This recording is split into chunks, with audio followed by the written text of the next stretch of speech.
প্রিয় ভিউয়ার্স, তোমাদের সকলকে আমার ইউটিউব চ্যানেলের পক্ষ থেকে স্বাগতম।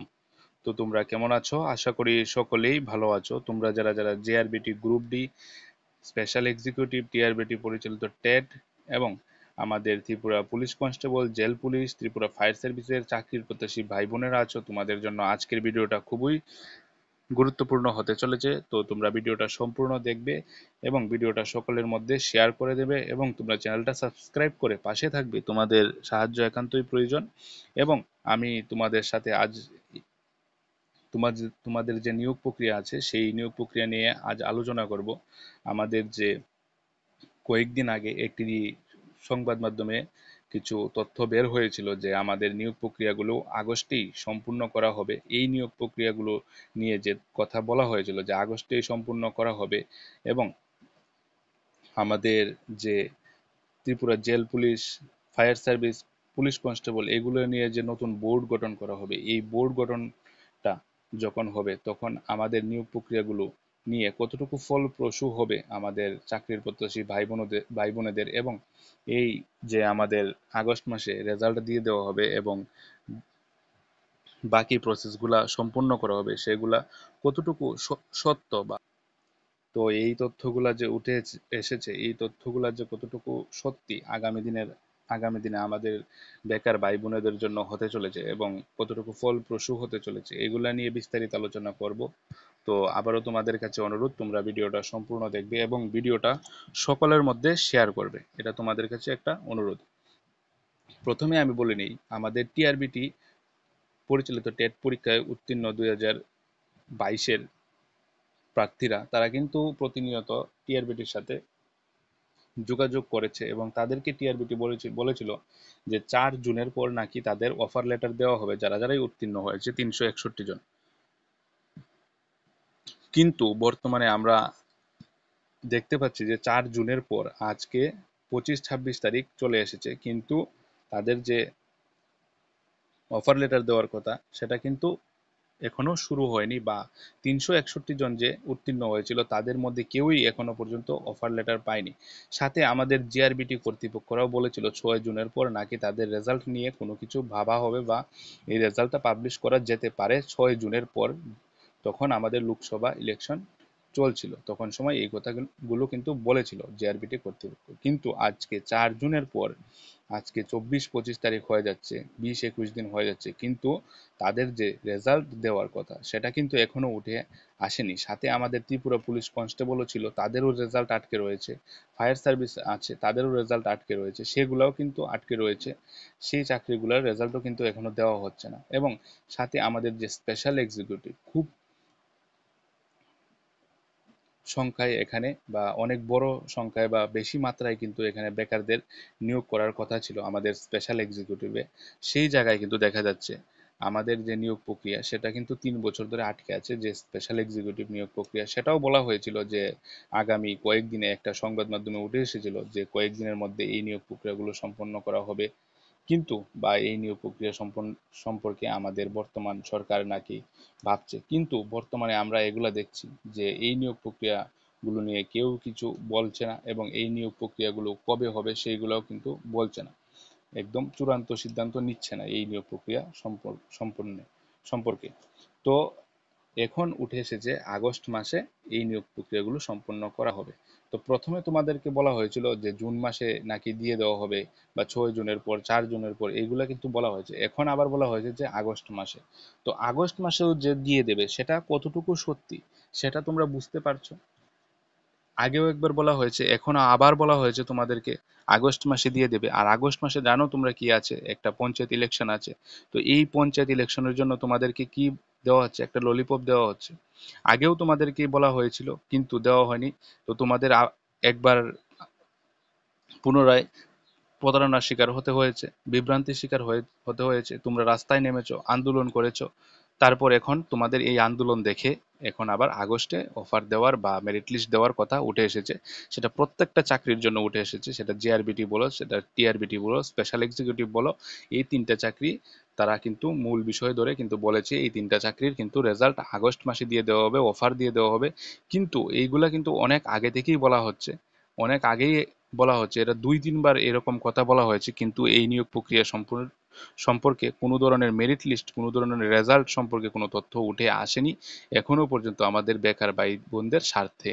শুধু কথাই বলা হচ্ছে, কিন্তু কাজের কোনো কিছুই হচ্ছে না। আগস্টে বলা হয়েছে, আর আগস্টের কথা তোমরা কতটুকু জানো যে ফলপ্রসূ হতে চলেছে তোমাদের জন্য, এটা তোমরা বুঝতেই পারছো। সেটা টিআরবিটির দিক দিয়েই তোমরা দেখো, সেটা জিআরবিটির দিক দিয়েই দেখো, সেটা স্পেশাল এক্সিকিউটিভের দিক দিয়েই দেখো। সাধারণ একটা গ্রুপ ডির চাকরি যদি সম্পূর্ণ করতে তাদের 5-6 বছর লেগে যায়, এবং আরো লজ্জার বিষয় যে একটা আমাদের কন্ট্রাকচুয়াল চাকরি যেটা স্পেশাল এক্সিকিউটিভ, সেটা রেগুলারও নয়, সেটা ফিক্সড বেসিসের চাকরিও নয়, সেটা কন্ট্রাক্ট বেসিসে নিয়োগের কথা ছিল 6065টি শূন্য পদে। সেখানে তাদের নিয়োগ প্রক্রিয়া সম্পূর্ণ করতে হিমশিম খাচ্ছে আমাদের কর্তৃপক্ষরা। কি সমস্যা কেউই কিছু বলতে পারছে না।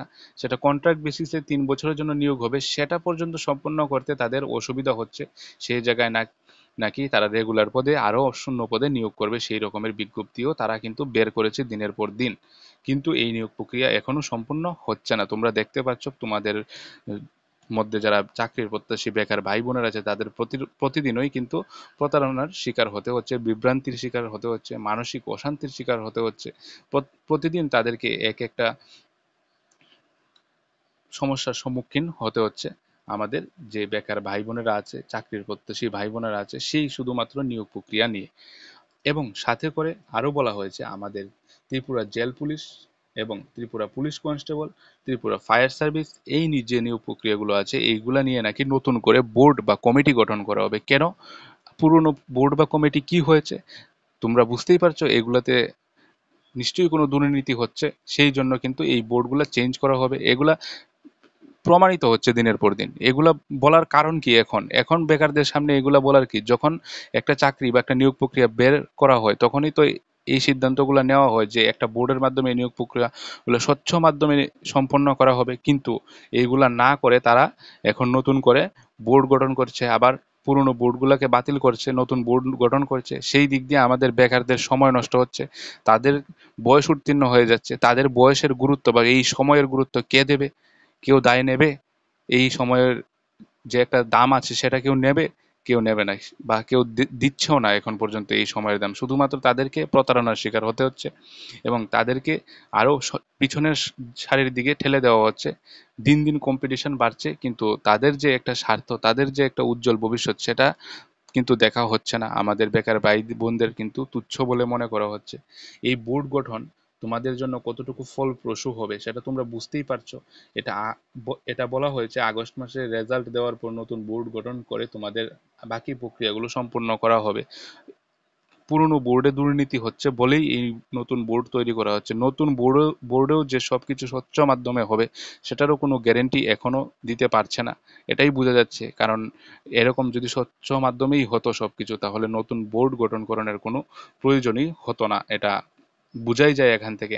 আর এই নতুন বোর্ড গঠনের মাধ্যমে আমাদের জেল পুলিশ, পুলিশ কনস্টেবল এবং ত্রিপুরা ফায়ার সার্ভিসের যে চাকরির প্রত্যাশী ভাই বোনেরা আছে, তারা কিন্তু পিছনের সারিতে পড়ে যাবে। তাদের যে একটা নির্দিষ্ট সময়ে নিয়োগ প্রক্রিয়া হওয়ার কথা ছিল, এমনিতেই তো হচ্ছে না, কিন্তু তারপরেও একটা সময়ে যে হওয়ার কথা ছিল, সেই দিক দিয়েও তারা আরো পিছিয়ে পড়বে, সেটা বোঝাই যাচ্ছে এখান থেকে। এবং তাদের আরো প্রতারণার শিকার, আরো কত কিছুর শিকার হতে হবে। তো তাদেরকে আমি এটাই বলবো যে তোমরা তোমাদের যে এই আগস্টে তোমাদের যে অফার দেওয়ার কথা, এটা তোমরা কিভাবে নিচ্ছ এটা তোমরাই জানো। তোমরা পঞ্চায়েত ইলেকশন, এরপর আবার ডিসেম্বরে আরেকটা ইলেকশন আছে, তোমরা একের পর ইলেকশন নির্বাচন লড়ো। তোমাদের স্বার্থের জন্য হয়তো কিছুই থাকবে না শেষ পর্যন্ত, এটাই বোঝা যাচ্ছে। কারণ এইভাবে যে ডেট দেওয়ার পর, এইভাবে যে তারিখ দেওয়ার পর তাদেরকে রাস্তায় নামতে হচ্ছে, তাদের রেজাল্ট বা অফার লেটার এই সম্বন্ধে কোনো সিদ্ধান্তই নেওয়া হচ্ছে না, শুধুমাত্র কথা বলে তাদেরকে ঘুরিয়ে দেওয়া হচ্ছে। তো এটার মানে কি বোঝায় এটা তোমরাই বুঝো এখানে। আর কি বলবো তোমাদেরকে? আমার তো এই জিনিসগুলা বা এই তথ্যগুলা কতটুকু যে ফলপ্রসূ হবে এটা আমি বুঝতেই পারছি। আর তোমরা তোমাদের দিক দিয়ে তোমরাও বুঝতে পারছো, কারণ তোমরা শিক্ষিত যুবক যুবতী ভাই বোনেরা আছো, সবাই পড়াশোনা করেছো সবাইয়ের মতো করে। তো তোমাদের মতামত কি তোমরা আমাকে কমেন্ট বক্সে জানাতে পারো। এবং তোমরা দেখতেই পাচ্ছ তোমাদেরকে আগেও অনেকবার বলা হয়েছে যে এই নিয়োগ প্রক্রিয়া, যে নিয়োগ প্রক্রিয়াই হোক না কেন, স্পেশাল এক্সিকিউটিভ বলো, জেআরবিটি বলো, এইগুলা বলা হয়েছিল যে অনেক আগেই সম্পন্ন করা হবে, কিন্তু একের পর এক নির্বাচন চলে যাচ্ছে, কিন্তু তোমাদের স্বার্থের বা তোমাদের উজ্জ্বল ভবিষ্যতের দিকটা কিন্তু কেউই দেখছে না, শুধুমাত্র তোমাদেরকে প্রতারণার শিকার হতে হচ্ছে। তো এখন আমি এইগুলা নিয়ে বিস্তারিত আলোচনা করলাম যে আগস্টে হওয়ার যে সিদ্ধান্ত নেওয়া হয়েছে এটা কতটুকু সত্যি, এবং তোমাদের যে বোর্ড গঠনের কথা বলা হয়েছে এগুলা কতটুকু ফলপ্রসূ হবে তোমরা আশা করি বুঝে গেছো এই তথ্যের মাধ্যমে বা এই ভিডিওর মাধ্যমে। আর যদি তোমাদের কোনো কোয়েশ্চেন থাকে তোমরা কমেন্ট বক্সে জানাতে পারো, এবং তোমাদের মতামত তোমরা রাখতে পারো এখানে কমেন্ট বক্সে বিভিন্ন দিক দিয়ে, বা বিভিন্ন সোশ্যাল মিডিয়াতে তোমরা রাখতে পারো। এবং তোমরা আমার ভিডিওর কমেন্ট বক্সেও তোমরা এখানে তোমাদের মতামত রাখতে পারো বা তোমাদের মতামত জানাতে পারো। আর তোমাদের ভিডিওটা কেমন লাগলো, যদি ভালো লেগে থাকে তাহলে ভিডিওটাতে একটা লাইক এবং ভিডিওটা সকলের মধ্যে শেয়ার করে দেবে, এবং চ্যানেলটা সাবস্ক্রাইব করে পাশে থাকবে। আমি তোমাদের জন্য প্রতিদিন এরকম গুরুত্বপূর্ণ তথ্য নিয়ে আসব তোমাদের জন্য, ভালো এবং গুরুত্বপূর্ণ তথ্য নিয়ে আসার চেষ্টা করব। ধন্যবাদ সবাইকে ভিডিওটি দেখার জন্য। দেখা হবে নেক্সট ভিডিওতে এমনই কোনো গুরুত্বপূর্ণ তথ্য নিয়ে।